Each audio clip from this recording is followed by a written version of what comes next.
はい、伊丹ローズガーデンの広沢です。今回は剪定バサミのバラ用チューンナップについてご紹介します。バラ作りを始めてちょうど30年なんですが、始めた当初からどちらかというと花よりもバラの手入れをするのが楽しくて、今も仕事として毎日やってます。そんなバラの手入れの中で、この剪定バサミは一年中腰にぶら下げてて、で枝だけじゃなくて、紐とかシュロ縄、それからポリ袋の開封とかね、一番よく使うアイテムです。現場でね、トゲ抜きに使ったりもしますね。これをバラの手入れ作業をより効率よくするためのチューンナップの方法をご紹介させていただきます。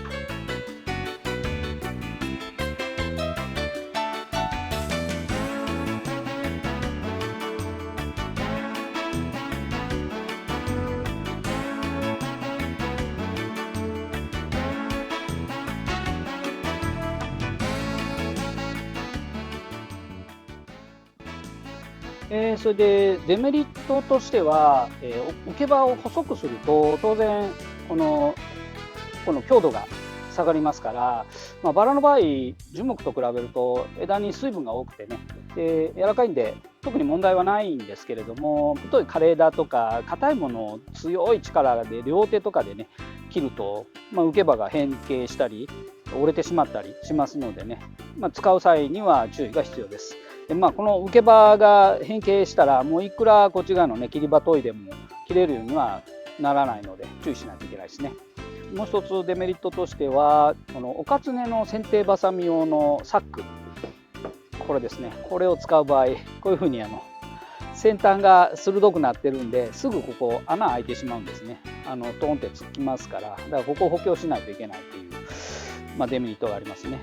これフェルコですけれども、こんなサックとかこんなサックを使う場合は、特に問題ないんですけれどもね。はい、それでは分解して削りたいと思います。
もう少しですね、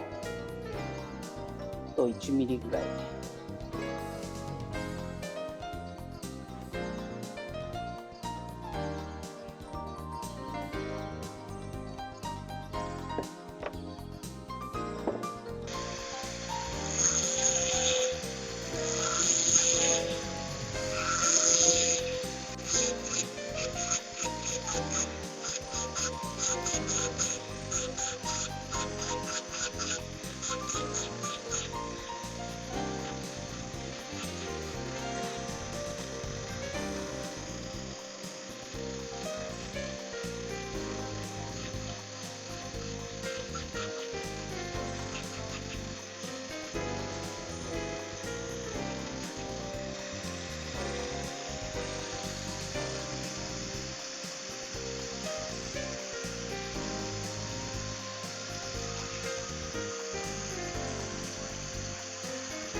はい、一応これで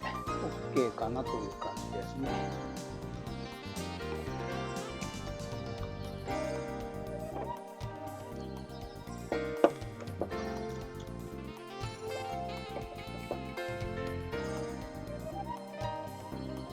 こんな感じでほぼ合うようになってますね。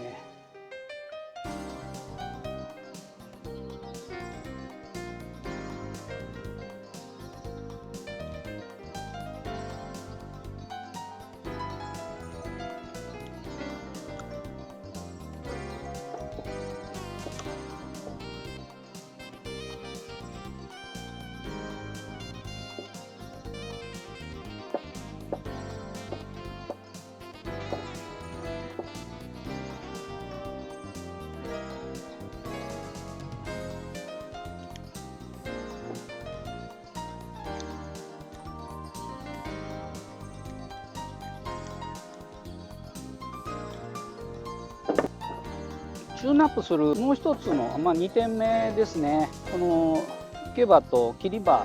の噛み合わせ調整、これが結構大事で、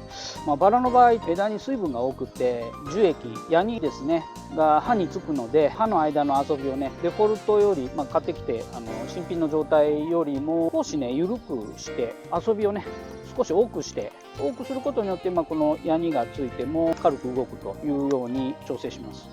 でこのおかつねのハサミなんですけれども、今こっち側のボルトの方だけ刺した状態で、これで調整はこれぐらいでいいかなという、ちょっとこう両方持ってわずかにカクカクってなるぐらいが一番いいかなと思うんですが、これだともう今ちょっと硬いんですよね。